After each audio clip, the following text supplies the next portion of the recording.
Abah dan Abah.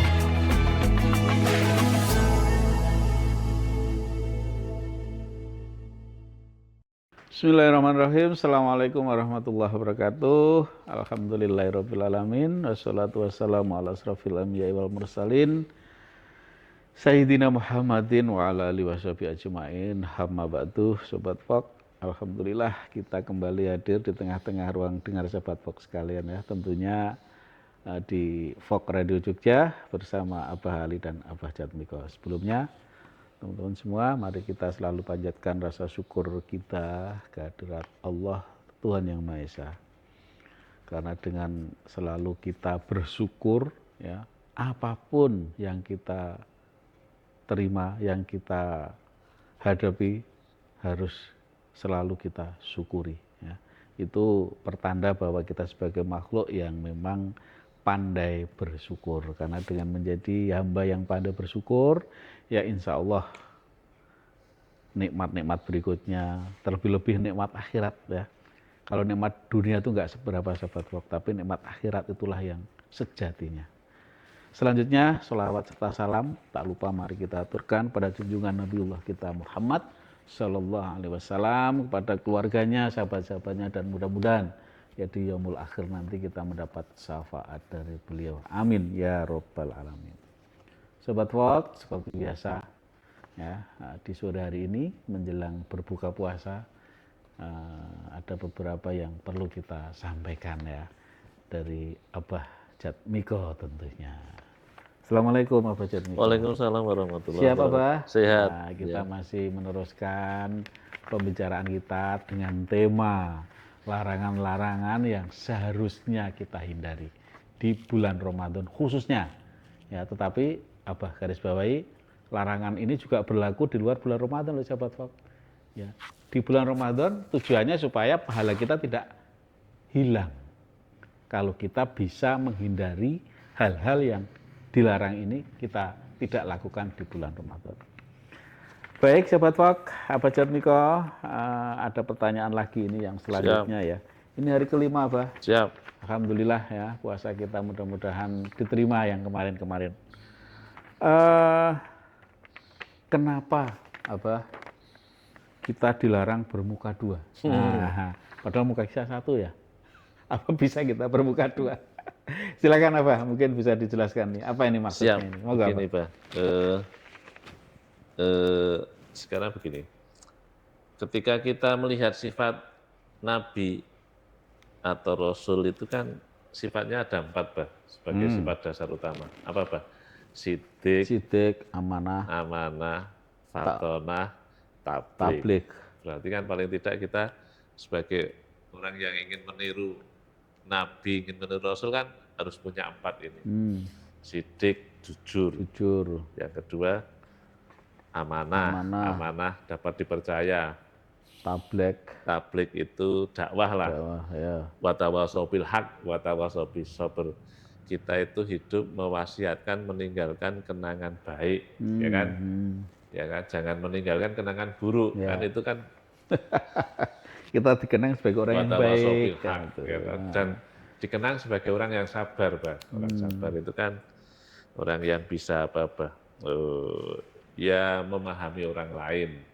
Terus kemudian fatonah kan belajar, Pak. Nah, kenapa bermuka dua itu dilarang, Pak? Karena ya dia mengingkari sifat sidik. Nggak jujur ya. Jadi sama si A bilang B, sama si B bilang A gitu ya. Padahal satu objek kan gitu. Orang sekarang betapa sakit hatinya ketika dia ketemu sama kita, ngomong A. Begitu ketemu sama orang lain, ngomong B. Gitu. Sama kita bilang begini, Pak. Aku tuh kemarin nyoblos jago mulu.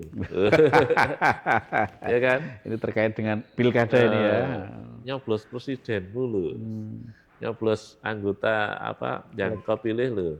Terus sama orang lain juga, aku yo nyoblos kowe lo. Nah, betapa menyakitkan, Mbah. Berarti kan dia nggak sidik, Pak. Ya. Nggak sidik. Nah, orang yang nggak sidik ini ya bahaya. Pertama menyakitkan hati kita. Kedua, kita nggak percaya sama dia lagi. Kata Nabi kan begini, orang jujur itu kan ditulis di dunia ini, bah, jujur. Kemudian nanti di akhirat itu akan dibawa kepada Allah. Ada tulisannya di situ, bah. Jujur. Ya. Orang yang pembohong, orang yang khianat, itu ditulis juga, bah, di dunia ini. Khianat.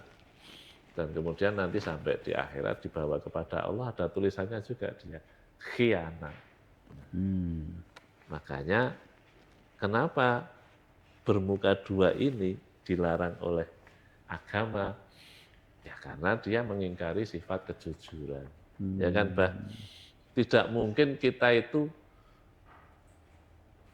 diterima di setiap orang. Nggak mungkin, bah. Tidak mungkin kita ini dicintai oleh semua orang. Tidak mungkin kita ini dicocoki oleh semua orang. Nggak mungkin. Dunia ini tetap kita harus punya prinsip memilih. Kalau kamu jadi orang baik, pasti kamu dibenci oleh orang buruk. Kalau kamu jadi orang buruk, pasti dibenci oleh orang baik. Baik.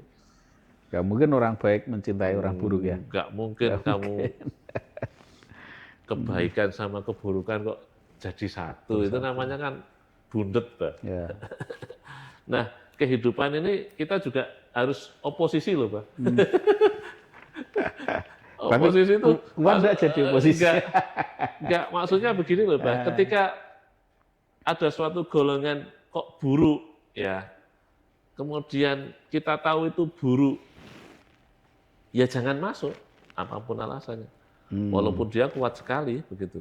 Wong kita sudah komitmen kok, aku mau jadi orang baik.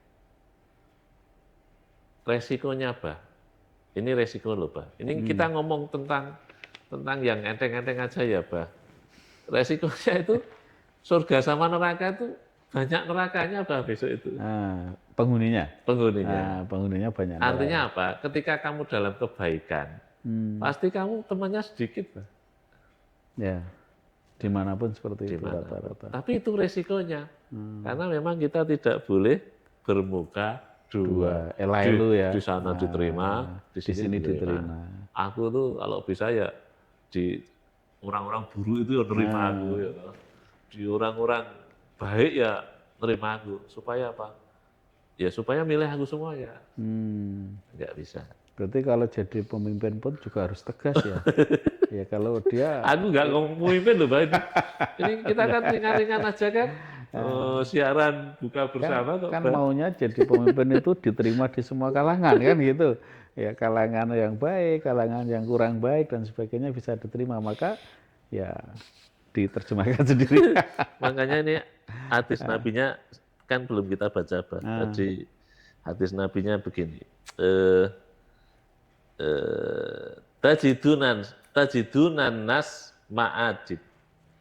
Kalian akan mendapati manusia beragam latar belakangnya, kata Nabi. Khiyaruhum fil jahiliyah wa khiyaruhum fil Islam. Maka orang-orang yang terbaik di masa jahiliyah. Jadi dulu ada orang-orang yang hebat di masa jahiliyah. Maka ketika dia masuk Islam, maka dia juga akan menjadi orang yang terbaik. Kalian akan menemukan manusia terbaik dalam urusan jabatan adalah paling tidak suka terhadapnya. Kalian juga akan mendapati seburuk-buruk manusia. Siapakah mereka, kata Nabi? Mereka adalah orang-orang yang di mana-mana cari muka. Padahal mukanya udah ada ya, dia cari-cari kemana-mana. Dia ingin diterima di semua kalangan. Yang penting apa? Yang penting untung. Yang penting dia mendapatkan kemaksuran dan lain sebagainya. Diakui oleh semua kalangan. Kata Nabi, dia akan mendatangi golongan satu dengan wajah yang sama dengan golongan itu, dan dia akan mendatangi wajah yang satu dengan golongan yang sama dengan wajah itu. Nah, orang-orang yang begini ini kata apa? Kata Abdullah bin Umar, kunna na'udhu hadza nifaqon. Sesungguhnya aku itu pada zaman Rasulullah, orang-orang yang begini ini yang dinamakan munafik. Oke, bermuka adu. Oke, baik, Ya, Abah saya. Cantika, Sobat Pok, dimanapun Anda berada, bermuka dua. Ya. Jadilah muka kita satu aja, jangan dua, apalagi tiga. Mudah-mudahan puasa kita diterima, amin, insya Allah. Abah akhiri, billahi taufiq wal hidayah. Assalamualaikum warahmatullahi wabarakatuh.